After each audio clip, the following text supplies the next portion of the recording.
Sandland is a relatively recent development, launching in 2000 and running for 14 chapters. While it wouldn't seem as fitting for an epic action-adventure, ILCA's adaptation surprisingly delivers the goods. There are some rough edges here and there, and the vehicular combat isn't the deepest, but this is a satisfying journey with an enjoyably well-realized atmosphere and more than its fair share of content. Sandland takes place in a post-apocalyptic world called, well, Sandland. Bandits and wild creatures run rampant. Water is a luxury, and with the royal army essentially monopolizing it, it's a struggle for most of humanity to survive.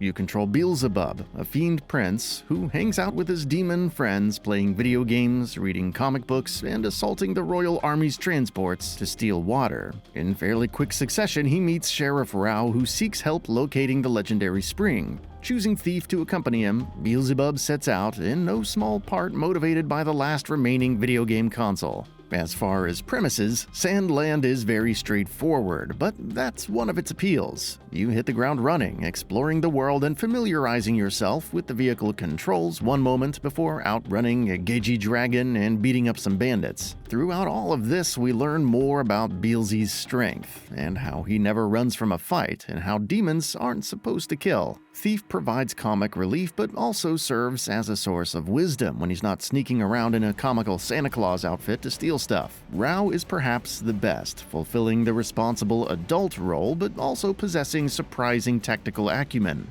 Anne also plays a central role as a mechanic, and is equal parts happy-go-lucky and skilled in upgrading, customizing, and building new vehicles. It's a motley crew to be sure, but they play off each other quite well. There's some interesting commentary about the preconceived notions that demons and humans have of each other, represented through the conversations between Rao and Thief. Meanwhile, Beelzy and Anne are the more future-facing heroes, tackling whatever comes their way and constantly moving forward. The voice acting is solid in this regard, though some dialogue and localization aren't the best. It's serviceable overall and shines the most when focusing on the core cast. However, I could do without characters repeating the same lines and advice ad nauseum. There's plenty of other characters to encounter in the Sandland, from the swimmers and their obsession with taking out Beelzy to the arrogant but ultimately honorable General R. I wasn't too enamored by the main threats, since they come off as comically evil at times with very little else to them. They don't ruin the experience by any means, but they also don't stand out. The game does a pretty good job of creating stakes, even as Beelzy whoops almost all challengers without breaking a sweat, but as a whole you shouldn't expect anything too extensive.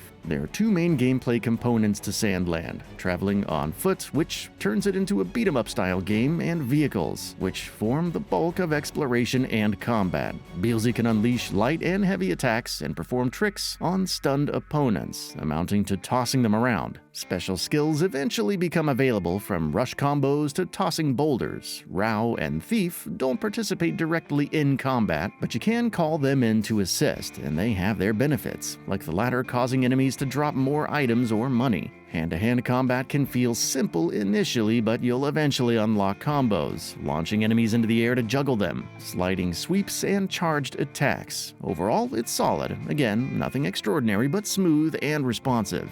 Though I would have preferred better tells on enemies. A faint red glow is hard to make out at times. The vehicles are the main attraction, as each has a unique function while exploring the world, and different weapon loadouts and traits in combat. Your first is a tank capable of firing heavy armor-piercing rounds and machine gun fire, though it's not the fastest. The jump bot is next, a bipedal bot capable of accessing higher terrain and stomping on enemies, which I found underwhelming. It also has a machine gun but lobs grenades in an arc.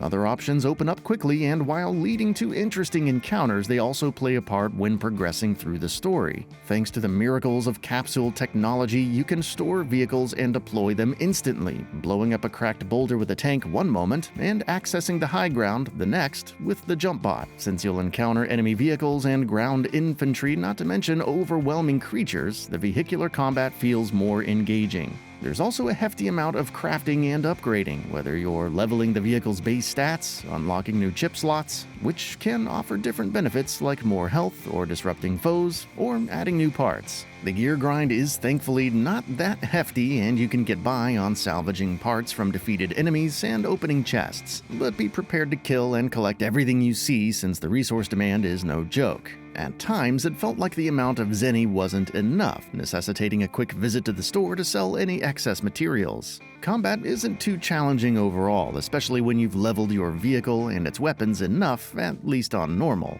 Still, there's some satisfaction in mowing down hordes of foes and blowing up tanks, which is a good thing since there's a lot of it. Like in regular combat, your allies can assist in different ways, like Rao magically rolling up in his own tank and admittedly not doing much due to some AI kerfuffles, or Anne refilling your health. Though this isn't a seamless open-world game, with some towns and areas requiring a loading screen, it incorporates several elements of the same. You'll cruise around on seemingly endless plains of sand, exploring caves with chests of parts, jumping on rock formations to mine materials, saving wandering NPCs from attacks, and fighting alpha monsters who do put up a pretty good fight and encourage skillful boost usage without burning out. The range of activities does feel a bit lacking. Sandland has an extensive range of side quests, yet they boil down to picking up and delivering materials, slaying some monsters and defeating enemies for bounties or partaking in battle arenas. While this can get monotonous, at least the game sticks to its strengths, which is the combat. There's some vehicle races to mix things up slightly, and as you complete tasks in Spino, it starts to change for the better, even providing a room that you can customize to your liking. It is somewhat odd that the development team didn't play around a bit more with survival mechanics. Despite the dire state of the world, water is plentiful, located in random outposts throughout the world, and all it does is restore your health. Granted, elements like dehydration would probably interfere with the overall game flow, so I won't complain. It's just weird given the state of the world. Visually, the world is stunning to behold, maintaining the manga's aesthetic right down to the shading, while still looking high fidelity. The atmospherics, lighting, and particle effects are especially important in a setting like this, and they're capably handled. Sandland won't win any awards for its mechanics or gameplay systems, and even with the interesting characters and setting, the story can feel pretty typical and even cliched. Nevertheless, as an adaptation, it's a solid action RPG with a significant amount of vehicle customization and combat, gorgeous graphics, and extensive activities, making for a fun experience.